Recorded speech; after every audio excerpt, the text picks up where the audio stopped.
pode entrar no Brasil Business Network com o rei do networking, Tom Rioch.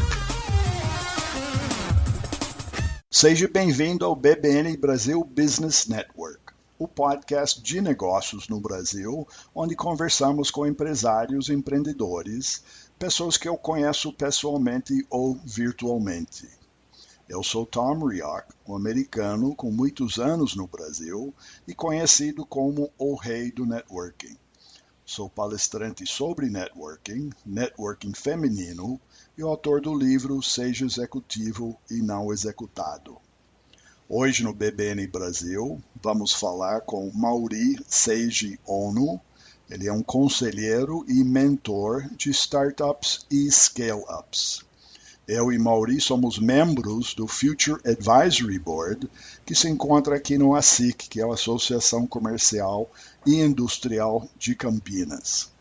Mauri também é consultor de estratégia e inovação, é membro de conselhos de administração, é um executivo nas áreas de estratégia empresarial, transformação digital, M&A e inovação. E tem experiência em estruturação de corporate ventures, desenvolvimento de startups como o ALSOL, o ALSOL, e o HealthCentrics, onde ele é cofundador. Também é o autor do livro Conselho Estratégico, Guia de Autoadministração para o Desenvolvimento da Estratégia Corporativa. E o livro está na editora Saraiva. Então, com isso, Mauri, bem-vindo ao BBN Brasil Business Network. Bom dia, Tom. Muito obrigado pelo convite e é um prazer estar compartilhando aqui com você na BBN Brasil um pouquinho sobre essa experiência e o que a gente pode contribuir aqui com o seu público. Você tem uma vasta experiência e podemos falar talvez 2 dias em seguida, né?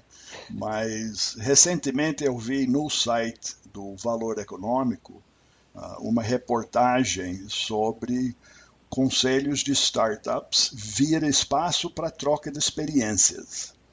E aí eu vi, e eles mencionaram você nessa reportagem, eu vi que você participa de conselhos de 7 startups. Então conta um pouco para nossos ouvintes como é um conselho e como funciona para o startup. Bom, Tom, começando com o conselho. O conselho, na verdade, ele é uma peça fundamental na gestão e na governança de qualquer corporação, não só startups, né? Independente do tamanho também, né? Pequeno, médio, grande. Exatamente, independente do tamanho. Isso diz respeito à maturidade da organização e não ao seu tamanho físico ou de faturamento. Né? E, especificamente em conselhos de startups, é interessante porque as pessoas normalmente imaginam que uma startup ela se criou e ela vai ter a vida normal, assim, independente de uma visão corporativa, uma visão de uma empresa, né? Pensando no empreendedorismo, mas com governança. Né? E nesse momento é importante a concepção de um conselho onde aquele idealizador, né, aquele empreendedor que, junto com seus sócios, tem um propósito, viu uma dor no mercado e, a partir daí, começou a desenvolver uma solução. E aí o nome de startups, quer dizer, elas estão iniciando sua vida, a importância de se ter um conselho que possa lhe trazer um pouco de uma visão estruturada, né, de como ajudá-lo a crescer, a se tornar uma empresa com governança, sobre os olhos de crescimento de faturamento, sobre os olhos de investidores, que esse é um ponto muito importante, né? Um possível futuro investidor sempre vai olhar e dar preferência para empresas que tenham governança, até porque é uma segurança e eu não diria uma garantia, mas talvez um passo à frente para que se tenha um sucesso nesse empreendimento, né? Onde você, com uma governança e conselhos constituído com pessoas com conhecimentos diversos, que possam trazer experiência e relação nos diversos segmentos da governança, vão dar mais estrutura, mais agilidade. E no final do dia, Tom, o conselho acaba sendo também, como o próprio nome diz, né, eu acho que é muito bem-vindo, que é um conselho para o próprio empreendedor, porque a vida de um empreendedor acaba sendo um pouco solitária, né? Ele tem que tomar decisões e às vezes não tem com quem compartilhar ou até amadurecer tomadas de decisões, né?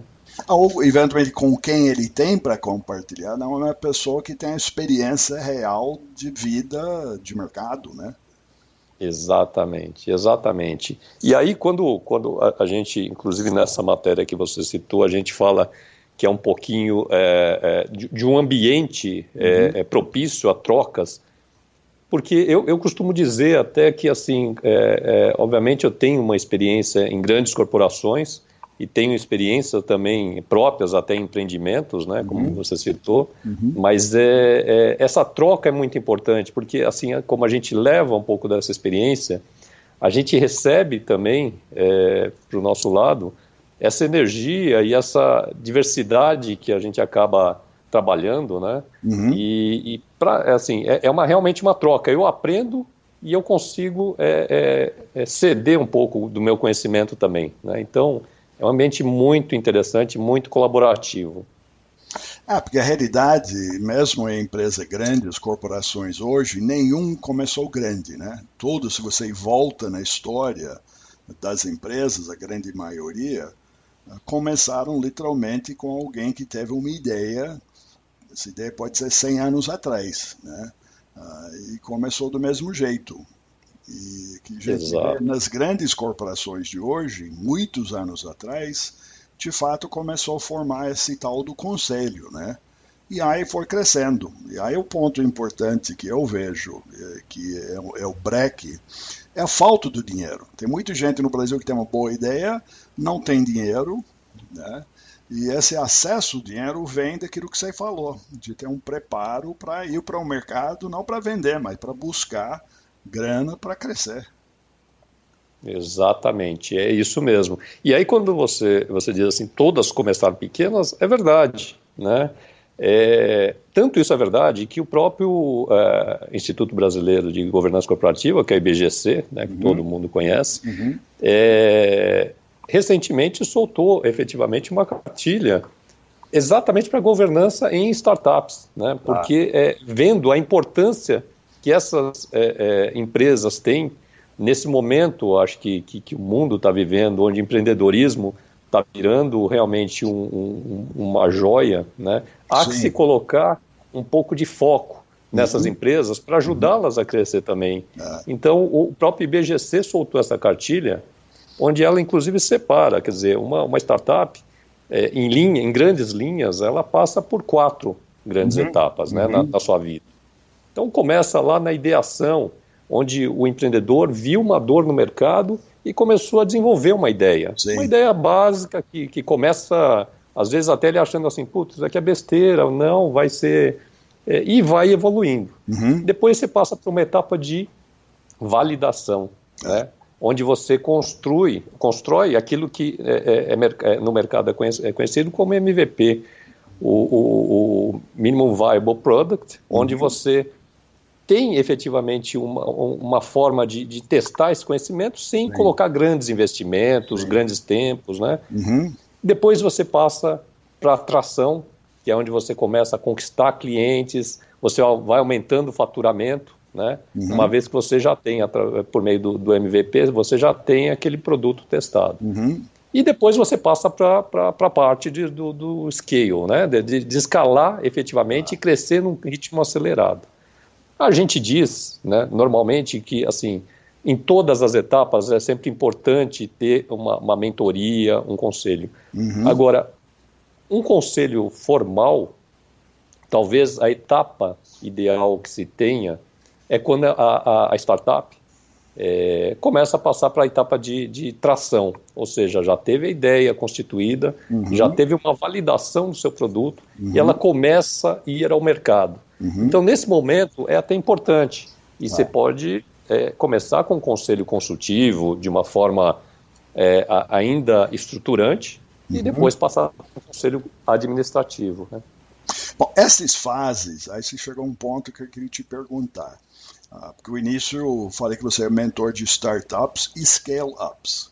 Pelo que você falou, eu entendo que justamente o scale-up está nesse momento, como você falou, se não me engano, depois da tração, é isso? Que ele vê que precisa crescer. Então, aí é o scale, né? Ele precisa, vamos dizer, volume para crescer. Um volume atrai a entrada de dinheiro, atrai investidor, atrai tudo, né? Agora, na vida real do startup, o timing, né, o tempo entre validação, tração e o scale-up, ela pode ser 3 dias, ou pode ser 3 meses, ou pode ser 3 anos, não pode? Como é que você determina essa mudança de startup para scale-up? Isso que você falou é uma verdade. Não existe uma única regra de bolo. Cada empresa, ou cada startup vai crescer num formato diferente. O que a gente costuma dizer, assim, na época de tração, você está indo ao mercado e de certa forma, conhecendo o seu cliente e até fazendo ajustes. Eventualmente, nessa fase de tração, ainda há possibilidades, ou algumas possibilidades até reais, de o que também nesse mercado se chama de pivotar, né? Fazer pequenas mudanças ou até mudar efetivamente, porque você fala assim, testei ali no MVP, mas o mercado efetivamente está me respondendo de uma forma diferente, então você pode fazer ajustes. Então nessa parte você está na tração, você está começando a tracionar a sua operação. Né? No scale-up você já tem a linha mestra, e aí você tem que colocar velocidade, você tem que se estruturar de uma forma ganhar musculatura, inclusive na sua estrutura, para que você consiga efetivamente entregar e começar a crescer de uma forma muito mais ágil e muito mais robusta do que na tração. Na tração, você está pegando um cliente, você faz algumas adequações, você vai para outro, você começa a crescer. Então, assim, não tem efetivamente um marco, fala assim, ó, a partir de agora não é tração, a partir de agora é scale-up. Mas você consegue, de uma forma, assim, um voo mais de helicóptero, você consegue olhar quando a empresa está começando a tracionar e quando ela já pegou o rumo dela e fala, bom, agora realmente pôr o pé no acelerador, né, e vamos embora, né? Nesse momento é muito importante o conselho. Você falou do scale-up, então, voltando justamente, aí sim seria o momento de já ter ou não necessariamente o embrião do conselho, mas de ter ela montada, porque você vai buscar, como que você falou, já precisa, para fazer os scale, você precisa uma estrutura robusta, tem que contratar pessoas, de repente tem que comprar mais insumos, não é isso? De repente você precisa um ambiente físico diferente. E em todos isso você precisa de dinheiro. E aí é o ponto de ir atrás de financiamento ao investidor. Então, o scale-up é o ponto de partida do conselho ou é a necessidade de ter antes do scale-up? Não, eu diria que a fase ideal para se começar a montar um conselho seria na fase de tração ainda, né? Porque na fase de tração você está fortalecendo alguns conceitos, né? No próprio empreendedor, assim, olha, o seu papel como sócio é esse, o seu papel como executivo é esse. E muitas vezes a pessoa já está confundindo de início. Isso pode gerar um problema terrível, inclusive de sobrevivência da startup. Né?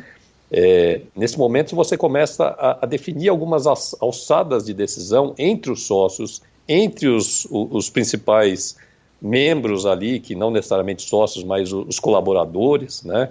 Aí você começa a dar as ideias de planejamento, de para onde que eu estou crescendo, né? Como é que eu começo a fazer, a iniciar os meus controles, inclusive. E, numa Greenfield, é muito fácil você implantar controle, muito diferente de uma empresa já estabelecida, que você vai começar ou vai estruturar alguns controles. Então, daí a importância de começar na tração. Já na escala, né, quando você entra no scale-up, você já começa, assim, como você já está com uma velocidade grande, é muito importante você já começar a pensar em auditorias, em eventualmente identificar quem que vai ser uma pessoa que vai ser a relação com investidores, porque esse canal vai ser fundamental para a sobrevivência, onde você vai conseguir fazer rodadas, né, o Series A, o Series B, e fazer a captação para você sustentar esse crescimento que você já está colocando no mercado, né? Então, você como membro do conselho, é isso que você acabou de dizer, agora você olhando, né, para esse mercado de startups e pessoas que podem querer seu serviço, mas também tem o lado de você querer também oferecer. É justamente nessa fase do startup que você avalia o potencial dessa startup e das pessoas, porque na realidade o startup é composto de gente, a sua avaliação em cima das pessoas, é assim? Perfeitamente, é isso mesmo. É nesse momento que você começa a olhar o quanto que aquela organização ela tá bem estruturada ou tem algum gap para crescimento, né? No meu caso, inclusive, eu tenho uma particularidade, assim, eu sou membro de conselhos de empresas e também sou membro de conselhos, sou membro independente de um fundo de investimentos, né, que faz investimento nessas startups. Então, existe a ótica também do fundo de olhar o seguinte, eu estou apostando, você sabe que um fundo ela tem uma cesta de investimentos, né?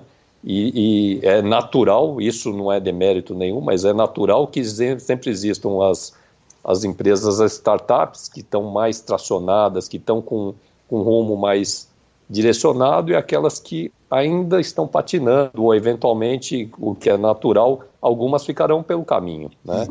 Então, daí a importância de um conselho exatamente para fazer essa virada com uma visão não diria só de direcionamento, mas de mentorar aquele pessoal que conhece do negócio, que é efetivamente o empreendedor, porque muitas vezes, e eu, por exemplo, eu mentoro algumas empresas que são de diversos setores, né? Não necessariamente um setor da minha formação, mas dentro desse setor você consegue extrair o melhor dessa pessoa que conhece daquele negócio, daquela dor e daquele processo. Bom, na realidade que nós estamos falando, ela não é cativa a nenhum setor. É um processo que é absolutamente genérico para todos, né? Porque aqui eu estou no parte de saúde, eu estou no parte de tecnologia, eu estou no parte de mobilidade. Mas tanto faz, não é o mercado, é o processo de estruturar o negócio. É isso? É isso mesmo, é exatamente isso. Assim, o conselheiro, ele via de regra, sim, ele pode conhecer daquele setor específico, mas ele tem um conhecimento de gestão e de governança que ele cabe em qualquer corporação, né? Isso independe do setor ou da indústria que se está falando, né? E eu acho que essa é a beleza. E daí aquela troca, volto àquele momento que eu lhe falei, onde existe aquela troca muito importante do conhecimento, independente de eu ser de um setor de tecnologia e estar ajudando um setor de agronegócio ou de saúde, essa troca é muito importante. Aliás, é isso que torna a empresa inovadora, né? Onde você tem diversas visões de um mesmo negócio, né? Deixa eu fazer mais uma pergunta. Eu já, tanto no BBN Brasil, entrevistei pessoas da área de startup, que na realidade também representam fundos e procurando empresas para investir. No Talk to Brasil, que é meu outro podcast, pessoas de fora que têm essa mesma profissão. Mas o que convergiu nessas duas é quando eles olhando, né? Então, representantes de investidores olhando para as startups aqui no Brasil e no mundo. O ponto que eles falaram era de que o startup necessariamente, desde o início, deveria começar a se comunicar com o público, com o mercado, com everybody, né? E eles acham que, falando especificamente do Brasil, aparentemente o startup brasileiro está muito mais olhado para o que ele está desenvolvendo, parte tecnológica, parte de eventualmente do coding, e ele esquece de começar a comunicar lá fora o que é que ele está fazendo. E quando ele busca essa tração, ninguém sabe, né? E ele também não tem estrutura de comunicar. Você percebe isso ou tem um outro ponto de vista? Não, perfeitamente. Eu acho que esse é um ponto que a gente vê claramente. E assim, via de regra, os empreendedores acabam desenvolvendo, e como você falou, eles vão lá para a parte de codificar, de fazer um aplicativo e tal, e eles acabam se encantando com aquilo lá. É como se fosse um filho, né? Ele fala, putz, isso aqui está ficando bonito, e vou colocar mais energia, e vai deixando aquele bonito. Mas no final do dia, quem vai dizer se aquilo é bonito ou não é o cliente, é o mercado, né? E essa comunicação, se ela é feita tardiamente, você perdeu dinheiro e tempo, né?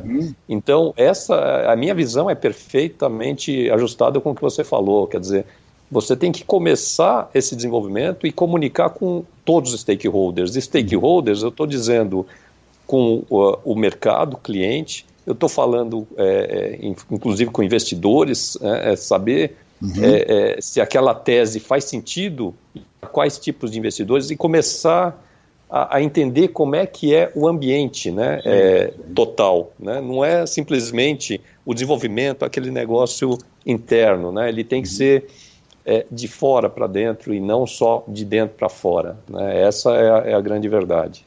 Bom, você mencionou o fundo também que você é conselheiro, ela não é escrito no granito, né? Ela tem uma fluidez, eu acredito, talvez seja diário, né?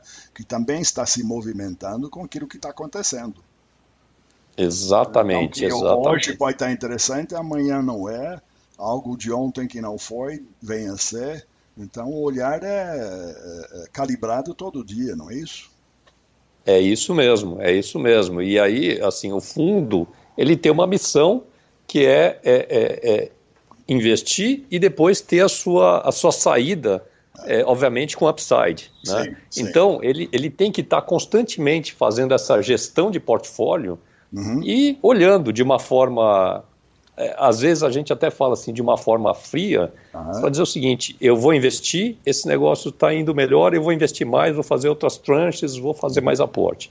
Aquelas que eventualmente estejam patinantes, ele vai tentar ajudar de alguma forma, inclusive com smart money, né, que a gente chama, não seria só dinheiro, mas com relacionamentos, com networking. Mas se persistir essa situação, o fundo definitivamente não vai ficar gastando seu tempo e sua energia, ele simplesmente realiza a sua parte, em algumas vezes com ganhos pequenos e algumas vezes, inclusive, ele realiza com fundo perdido, ou seja, perdi nessa daqui. E às vezes eu perco em algumas, mas ganho em outras. Mas ganhou experiência, não é isso? Exatamente, isso sempre é um aprendizado, de novo é a troca, né? Eu estou sempre... me realimentando e me tornando mais experiente nisso, exatamente. Agora, para nossos ouvintes, conta um pouco, eu falei do seu livro, né, Conselhos Estratégicos, qual é o público-alvo? Você fez o livro para quem? Esse livro é muito interessante, ele é focado em olhar um pouquinho para o mercado de governança e de estratégia com uma visão para o mercado, principalmente brasileiro, né? A gente fez uma pesquisa com vários títulos e a gente vê que assim, existem muitos títulos sobre estratégia, mas pouco voltado ao que você disse. Muitas empresas, e não só startups, mas empresas, hoje são assim, é o dono que toca e assim, é ele, né? Então esse livro foi feito para esse público. E nós, quando concebemos esse livro, nós fizemos algumas trilhas, inclusive assim, olha, se você é um gestor de estratégia, priorize esses capítulos, e a gente fez uma trilha. Se você é o CEO desta empresa, priorize esta outra trilha, porque vai te dar uma visão de estratégia. E se você é efetivamente o empreendedor, o sócio da empresa, tem esta outra trilha, né? Então... a gente fez um livro de uma forma que existem trilhas muito interessantes, né, para seguir. Muito bom. E podem achar no Editor Saraiva, esse é o melhor ponto. Isso, essa é um livro que ela está na Editora Saraiva e ela tem o livro físico e o digital também. Legal. Bom, Mauri, estamos chegando perto do fim do nosso tempo. Quero te agradecer a participação e de compartilhar essa vasta experiência e informação que você tem. E espero ter você de volta no futuro. Puxa, Tom, eu que agradeço, foi uma honra falar e assim, muito prazeroso trocar essa conversa aqui tão gostosa com você. Agradeço e estou à disposição para futuras conversas. Muito obrigado, igualmente da conversa, tá? Então, eu queria também agradecer e convidar nossos ouvintes para visitar o site bbnbrasil.com, onde você vai achar este podcast com Mauri Ono e links para o perfil dele no LinkedIn. O BBN Brasil Podcast está no Spotify, Spreaker, Apple Podcast, Google Podcast, entre outros, onde você pode seguir entrevistas passadas e futuras do BBN Brasil.